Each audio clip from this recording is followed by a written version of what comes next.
last week I presented at GALA's annual conference and I was asked to do one of the Soapbox talks. So it's slightly different to a traditional presentation that I'm kind of used to doing with slides, going up on stage for about half an hour to talk about a particular topic. Whereas the Soapbox was kind of more of a short discussion aimed to talk about kind of industry groupthink and challenging people's mindsets within the localization industry. And the whole aim of it was to kind of go up on stage, talk for 7 to 8 minutes, which is quite difficult, as you can probably guess I have quite a lot to say.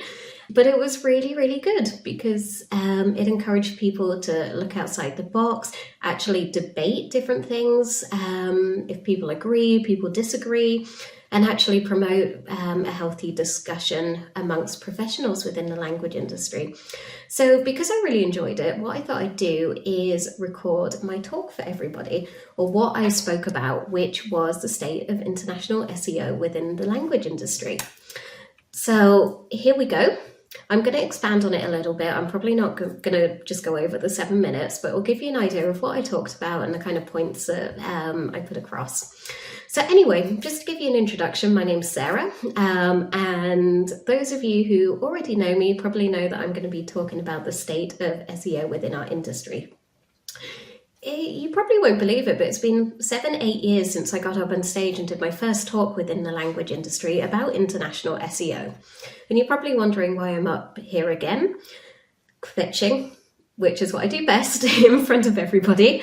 Well, to be honest, nothing has really changed in those 7 years. International SEO is still a bit of a buzzword. It's still being handled in exactly the same way. And there's lots of things that we kind of need to do better.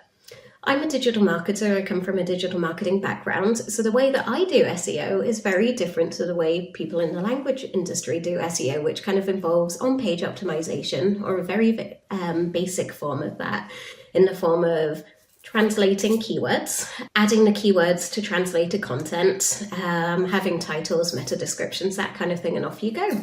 That's international or multilingual SEO. So what's the issue with this? Well, people are getting better, like people are more confident about talking about, for example, keywords and why you should never have a literal translation of keywords, why they need to be adapted, why they need to be localized. And also people are beginning to get better at kind of talking about content creation versus translation, and why creating content for international markets is a lot better. But if I start talking about some of the technical things, for example, like SQL for data analysis, the technical differences between Baidu and Google, semantic HTML, kind of, you get the idea, definitely the more technical side of things, that's where people in the language industry seem to get a bit lost. Like, as an SEO myself, I have to know all about technical optimization as well as the content. I need to know all about link building, all of the off-page kind of things, but as an industry, the language industry is not there yet. It's still very much content, keywords, translation, add them, do titles, meta description, and that's about it. We're still treating keywords like terminology, where keywords actually shouldn't be treated like terminology because of the different rules that you have. I'll give you one quick example, is that you need to have a keyword map, and keywords need to be mapped to a specific page. So if you use your keywords like terminology, your keywords are going to be over every single page. Your website is going to be competing against itself. And yeah, it just doesn't work very well. People are also using cat tools for SEO translations, and don't get me started on that, because cat tools for SEO, completely bad idea. Don't even think about it. Please don't do it. And then there's also things like the lack of international strategies. Every country needs a different strategy, especially when you're talking about countries that kind of have different search engines. So you're looking at China with Baidu, even countries that use Google, for example. In Japan, you need to be doing lots of comparison blogs, not translating the English content, adding some keywords, and doing that if you really, really, really want to rank internationally. So yeah, I thought I'd start off as well with some of the problems that we have here in the language industry. So first of all, people can hire digital marketers, but digital marketers don't actually normally end up staying in the language industry. There's a couple of reasons for this, and this is normally because kind of things are so set in their ways, and it's quite frustrating as a digital marketer coming in, having to do with SEO, and then finding that your work has to fit into a cat tool or fit into a translation process or fit into iSEO processes that actually aren't made for SEO, aren't built for SEO, and really don't work for SEO. So when you're kind of dealing with that kind of company mindset or kind of industry mindset as a whole, it can be pretty frustrating for digital marketers. So that's why, lots of us don't end up staying. We also find as well that end clients aren't really integrated. So you've got digital marketing teams working on one side, localization managers working on another side, and the two of them aren't really talking together. So it's really, really difficult, for example, when you're dealing with localization managers who are used to doing things in a translation way. So they're asking for SEO content to be done in a cat tool because that's what they know. And rather than kind of people from LSPs advising them, that's probably not the best approach to take, or educating them on kind of how digital marketing content works, what sort of questions to ask their digital marketing team so that they can pass on information about kind of KPIs, goals, and all that kind of lovely stuff. We're just doing what they want because, clients ask for it, they've got to get it, even though it's not the ideal process.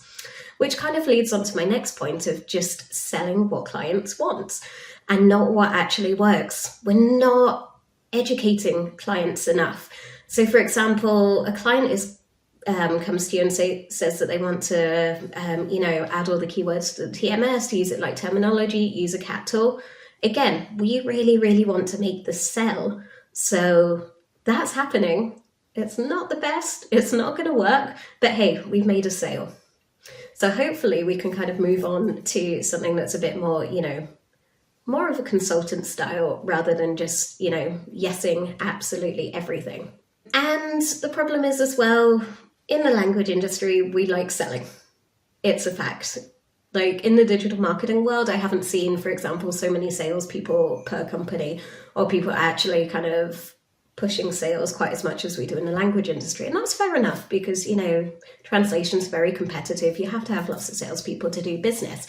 But rather than, for example, saying there's no point in translating all of your English blog content because, for example, it's completely irrelevant, people aren't searching for it in certain markets, we're saying, yes, translate all of your website. You have to translate it all, when actually you can use data, you can take a look at insights.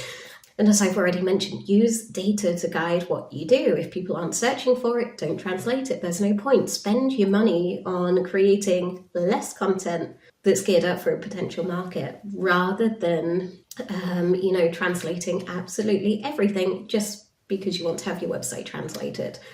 And also kind of we're using the wrong toolbox.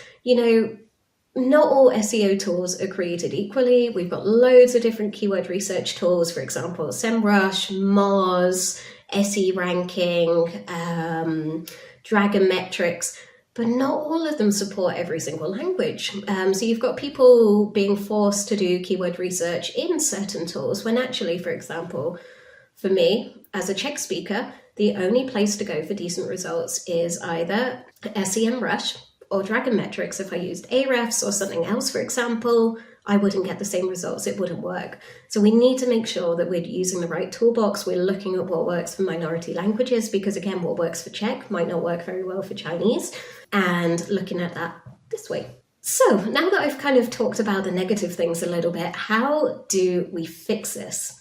We're also living in an era of AI, so that's also adding pressure. And if we want to survive, human insights are going to be irreplaceable. One point that I tried to get across was, for example, we have DeepL, we have Google Translate. Yes, it's not perfect, but it can translate from one language to another, and sometimes that's enough for what the client needs. It's nothing special to be able to say, I translate from one language to another anymore. Robots can do that, AI can do that, technology can do that.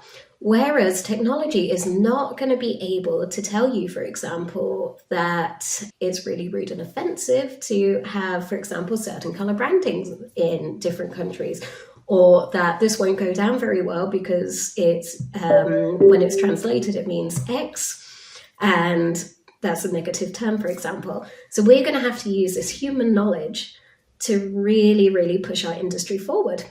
So instead of selling translation and localization solutions, we really need to pivot to a model of international consultancy. As I've already mentioned, it's going to be what sets us apart. If I did a talk in the digital marketing world on the same topic as I did 7 years ago, I would be booed off stage. People would throw tomatoes at me. It would not be pretty. Whereas in the language industry, we're still talking about the same things as we did a decade ago. So why don't we look out the box? SEO is a digital marketing service. Look at how it's done outside the industry and, use inspiration from that. Talk about the topics that are really important to SEOs, especially if you're going to be selling to digital marketing managers. Another thing about that is clients don't really want to have one solution provider for, say, kind of on-page SEO content, one for technical SEO, one for Baidu SEO. Digital marketing agencies do it all under one roof.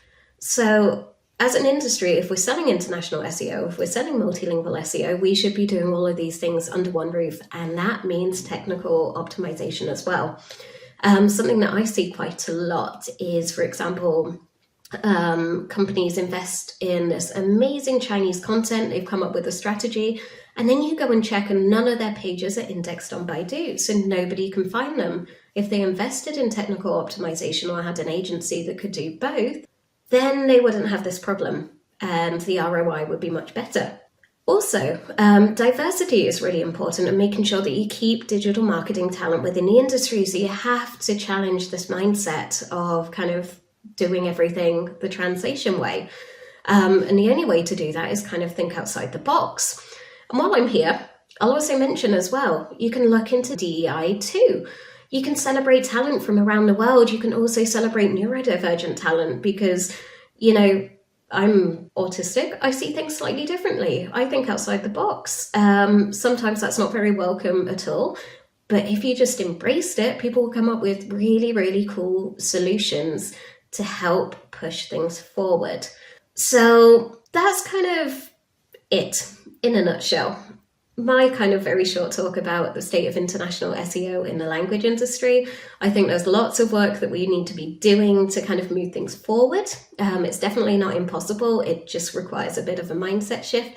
So I hope you enjoyed that. And if you'd like to discuss it, feel free to get in touch with me. I love having debates. I love talking about different ideas to kind of move this all forward. So you know where to find me.